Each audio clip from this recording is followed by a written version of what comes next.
Sábado, dia 12 de outubro, é o Dia das Crianças e eu tenho um assunto muito sério para tratar com vocês hoje. Olá, minhas garotas, tudo bom com vocês? Eu sou a Raíssa e você está aqui no canal Garota Molhada. Bom, como eu já comentei, né, dia 12 de outubro, sábado, é comemorado o Dia das Crianças e eu quero falar um pouco sério aqui. Eu sei que a vibe geralmente é de comemoração, de celebração da infância e a gente que é mais velho até volta a ser criança por uns dias, né? Mas o que eu quero trazer aqui é sobre o abuso sexual da criança e do adolescente, que infelizmente aqui no Brasil é algo muito comum e é algo que marca a vida de crianças e adolescentes pro resto da vida. Eu fui abusada sexualmente por 5 anos, dos meus 10 aos meus 15 anos, pelo meu ex-padrasto.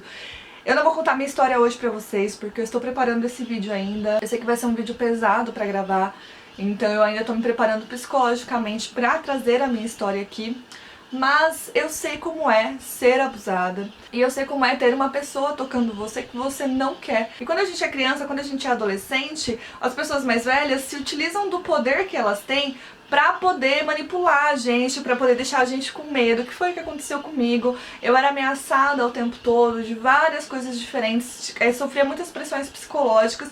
E mesmo sabendo que aquilo que estava acontecendo era errado, eu não tinha forças pra contar pra ninguém porque eu tinha muito medo, eu vivia numa redoma de medo.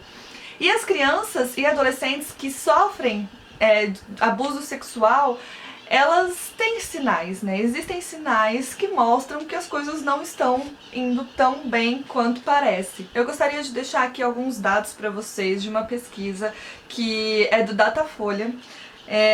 Que aqui diz que 42% das crianças e dos adolescentes que sofrem abuso sexual são vítimas recorrentes.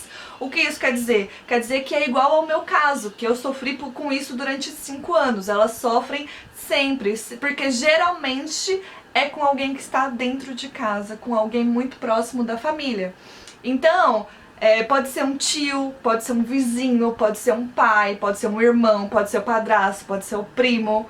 Geralmente é alguém muito próximo da família. E é claro que esse número é muito grande, principalmente com as meninas, né? Acontece com os meninos também, mas o número de crianças e adolescentes do sexo feminino que são abusadas, ele é muito maior. E a faixa etária maior dos abusos é dos 12 aos 17 anos, mas também dos 6 aos 11 anos é algo bem frequente, é um número bem significativo também. Eu vou deixar essa pesquisa aqui na descrição pra vocês darem uma olhada. É pesado, sabe? É doloroso, mas a gente tem que ler. As pessoas precisam abrir os olhos, porque não dá pra fingir que isso não acontece mais.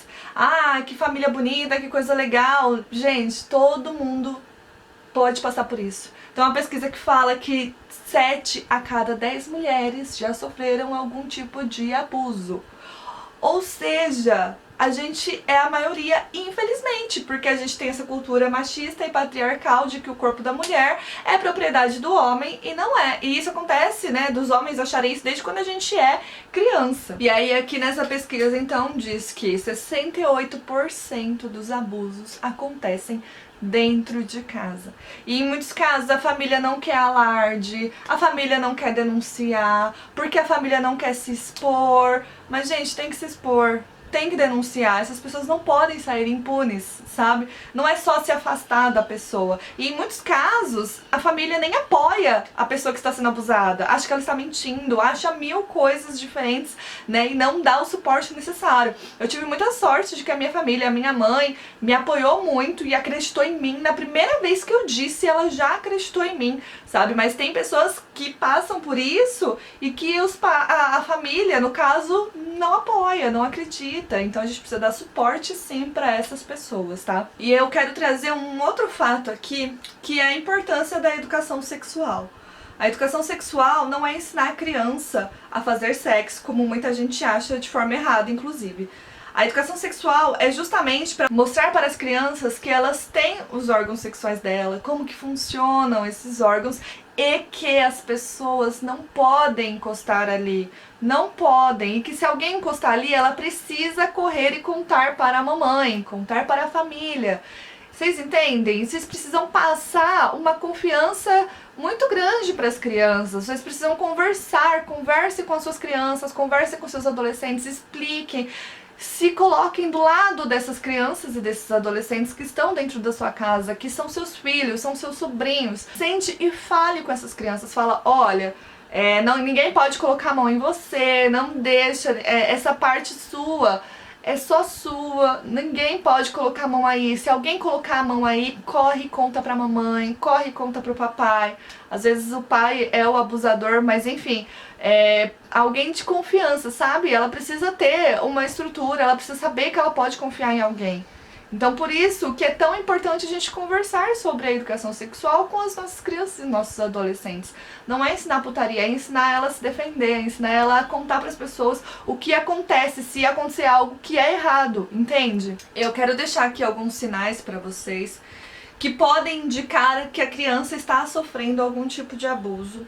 E vocês, por favor, olhem com bastante atenção para esses sinais, tá? E se vocês perceberem alguma coisa diferente, converse com esta pessoa, por favor. Conversa, se mostra como uma pessoa amiga, como uma pessoa em quem ela pode confiar. Tá, então a gente tem mudanças no comportamento, eu acho que é a coisa mais visível, né? Então a pessoa pode ficar ansiosa, pode ficar agressiva, pode ter vergonha ou pânico, principalmente com relação a uma certa pessoa, que provavelmente é o abusador, ou a um certo local, que pode ser também aonde aconteceu. Há também as mudanças de hábito, como falta de sono, falta de concentração, uma aparência mais descuidada, mais abatida, queda na frequência ou no rendimento escolar. Então, assim, as pessoas da escola, né, também podem observar isso. Inclusive, tem um filme, gente, sensacional, que chama O Livro de Henry, ou Henry, né, que nos Estados Unidos o H se pronuncia assim, mas enfim, gente, não tô aqui pra dar aula de inglês, mas é o Livro de Henry, que é uma história incrível, é com um menino que faz It, eu não lembro o nome do ator, mas é o menininho que faz o It, e nossa, é uma história muito sensacional, porque no começo a gente não imagina o que vai acontecer, né, e como a história vai se desenvolvendo, mas tem a questão, trabalha a questão do abuso sexual, que é a vizinha dele que está sofrendo, né, pelo padrasto. A mãe dela morreu e, enfim, o padrasto abusa dela.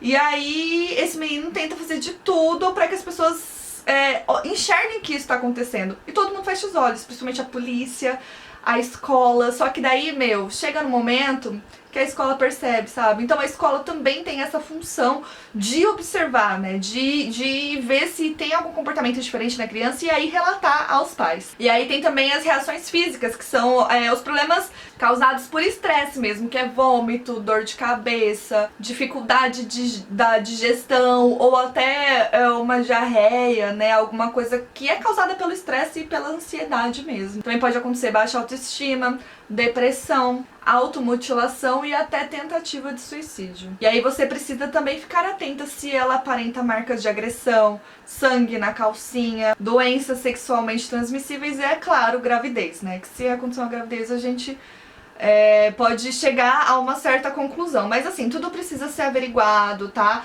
E assim, esses sinais são só pra gente ficar atento mesmo, se perceber alguma coisa diferente.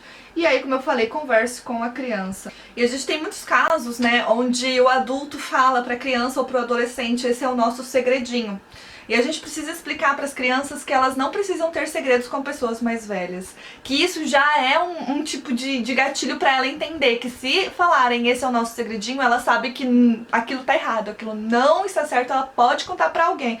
Ela pode correr e denunciar, enfim, contar para a família, tentar se proteger daquilo. Se vocês perceberem que há realmente um abuso, que o abusador confessar o que fez, como no meu caso, por exemplo, que confessou o que fez mesmo, não tentou esconder nada, então a primeira coisa que você tem que fazer é afastar a criança do abusador.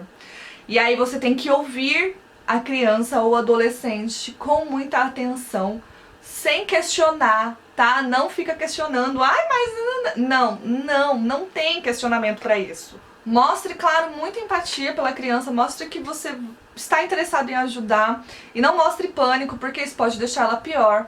E aí você pode levar ela então para fazer corpo de delito e também para fazer a denúncia contra o abusador. Para encaminhar então aos órgãos competentes, você tem a opção de discar 100, diz que o número 100 e daí vai direcionar em até 24 horas para o setor responsável. O CRAS ou o CREAS, os serviços da Prefeitura de Proteção à Criança ou ao Adolescente, né? Então tem também isso no seu município, você pode procurar se tem. Os serviços de saúde, como o UBS e pronto-socorro, né? Pronto atendimento também, você pode levar. Nas delegacias, né? Você pode levar na delegacia da mulher ou na delegacia da criança, se eu não me engano, existe uma delegacia da criança também. Pode levar no Conselho Tutelar e pode levar também no Ministério Público, né? Cada caso é um caso, então é legal se você puder ter a orientação de um advogado, enfim, para poder te mostrar o melhor caminho para seguir nesses casos. Então, gente, o que eu quero deixar de recado aqui é isso, sabe? Escutem as crianças, conversem com elas, por favor. Mostrem para elas que ninguém deve tocar nas partes íntimas delas, gente. A gente precisa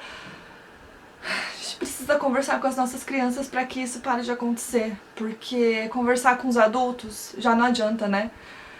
Os homens que fazem isso, muitas vezes eles são taxados de doentes, são taxados de, porque ele é pedófilo. Não. Pedofilia é uma parafilia, é uma doença psicológica de fato. Pouquíssimos dos casos são cometidos por pedófilos. A grande parte é cometida por homens que estão em pleno juízo mental e que acham que são donos dos nossos corpos desde quando a gente nasce. Então não tratem eles como doente. Ai, coitado, ele é doente, nossa, ele é doente. Não, ele é um horror, ele é um vilão, ele é uma pessoa ruim, ele é uma pessoa má. Quem faz isso com criança e adolescente não pode ser uma pessoa boa, não tem como, é uma pessoa má, é uma pessoa que cometeu um crime e que precisa pagar por esse crime. Então não tenha medo de denunciar. Eu sei que é difícil, eu sei que o processo pode ser doloroso, principalmente para quem foi abusado, mas não deixe essas pessoas saírem impunes. Por favor, não deixe, não deixe. Denuncie, vá atrás. As crianças merecem ter uma infância e uma adolescência feliz, livre de riscos. E se caso alguma coisa acontecer, porque eu sei que estamos sujeitas a isso, que vocês possam segurar firme na mão dessas crianças e ir até o fim para que essas pessoas sejam punidas pelo que fizeram com as crianças e adolescentes. Se você puder, eu queria te pedir para que você passe esse vídeo adiante. É um vídeo muito importante, é algo muito doloroso de se falar. Ninguém quer falar sobre isso, né? Ninguém quer tocar nessa ferida, mas, gente, é extremamente necessário. A Jojoti também fez um vídeo muito completo sobre este assunto e eu vou deixar aqui na descrição pra vocês. A gente corre o risco de ser abusada, de ser estuprada a nossa vida inteira, né? Eu li uma matéria recente de uma moça que trabalha no instituto, acho que é no IML mesmo, não lembro, gente, mas enfim, ela trabalhava fazendo corpo de delito em pessoas, né, mulheres no geral, que eram abusadas, e ela já teve casos de bebês de 6 meses até senhoras de 80 anos de idade. Então, infelizmente, isso está enraizado na cultura do Brasil e a gente precisa arrancar essa raiz o quanto antes. Compartilhe esse vídeo com as pessoas. A gente tem que falar sobre esse assunto. É um assunto sério e é um assunto doloroso, mas a gente tem que mexer sim nisso. A gente tem que meter a colher, a gente tem que falar sobre este assunto. Não esquece de se inscrever neste canal, por favor. Dê um gostei nesse vídeo para que ele alcance mais pessoas aqui dentro do YouTube. E a gente se vê no próximo vídeo. Um beijo pra vocês e até lá. Tchau!